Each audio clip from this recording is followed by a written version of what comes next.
श्री क्षेत्र देवली, सिंधुदुर्ग जिल्ह्यातील एक निसर्गरम्य गाव देवली.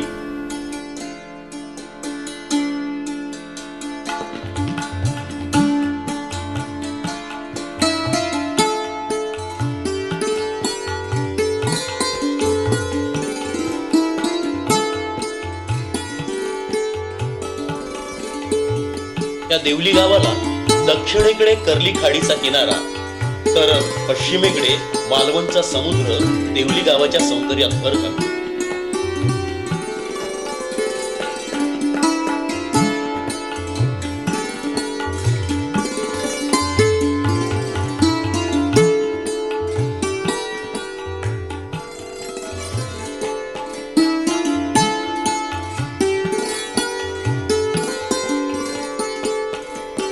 तांबड्या मातीचे रस्ते, कौलारू घरं आणि गर्द झाडीतून टवकारणारी नारळी पोकळीची झाडं बघून अस्सल कोकणी मुलखात आल्यासारखं वाटतं. प्राचीन देवालय आणि देवली गावाचं सौंदर्य हे म्हणजे मालवणचं वैभवच.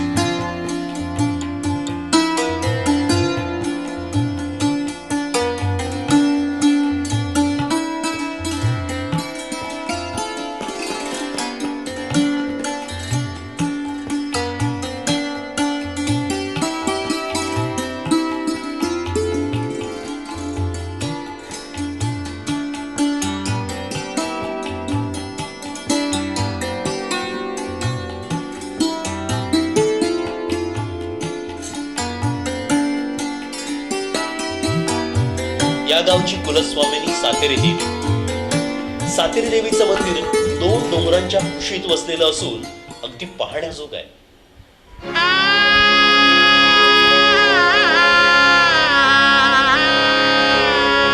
सर्वमंगल मांगल्ये शिवे सर्वार्थ साधिके.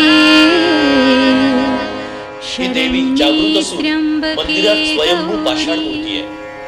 नारायणी. उत्सवाच्या वेळी देवीला मुखवटा धारण करून नागप्रभावळीने सजवलं जातं.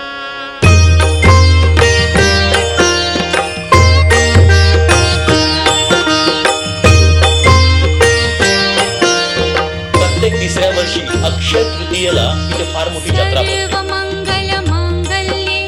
शिवे सर्वार्थ साधिके शरण्ये त्र्यंबके गौरी नारायणी नमोस्तुते. सर्वमंगल मांगल्ये शिवे सर्वार्थ साधिके शरण्ये त्र्यंबके गौरी नारायणी नमोस्तुते. सर्वमंगल मांगल्ये शिवे सर्वार्थ साधिके शरण्ये त्र्यंबके गौरी. श्रीदेवी साते विकास मंडळातर्फे श्रीदेवी सातेचा उत्सव अक्षय तृतीयेला 15 वर्षापूर्वी अक्षय देवळाचं उद्घाटन झालं. त्यानंतर तो जी प्रथा चालू झालेली आहे ती 3 वर्षांनी एकदा अक्षय तृतीयेचा महाप्रसाद कार्यक्रम चालू होतो.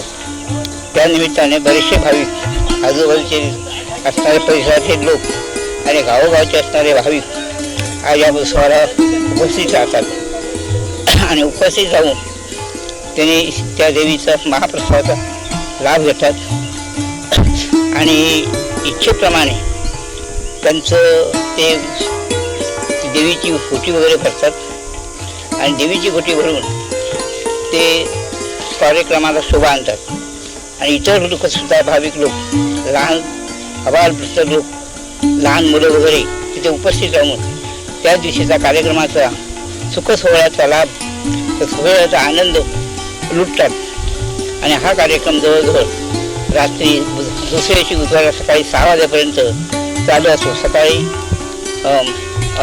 महाप्रसाद किंवा होम वगैरे किंवा एकादशी वगैरे असा कार्यक्रम जवळजवळ 3 तास चालतो आणि त्यानंतर महाप्रसादाचा कार्यक्रम चालू होतो.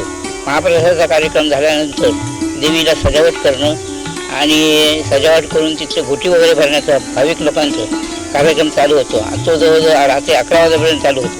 11च्या नंतर जवळजवळ दशावतारी नाटकाचं एक कार्यक्रम होतो आणि तो कार्यक्रम संपल्यानंतर दुसऱ्या दिवशी त्याचे विसर्जन केलं होतं.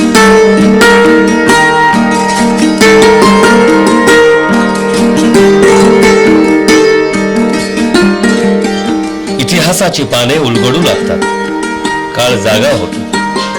फार पूर्वी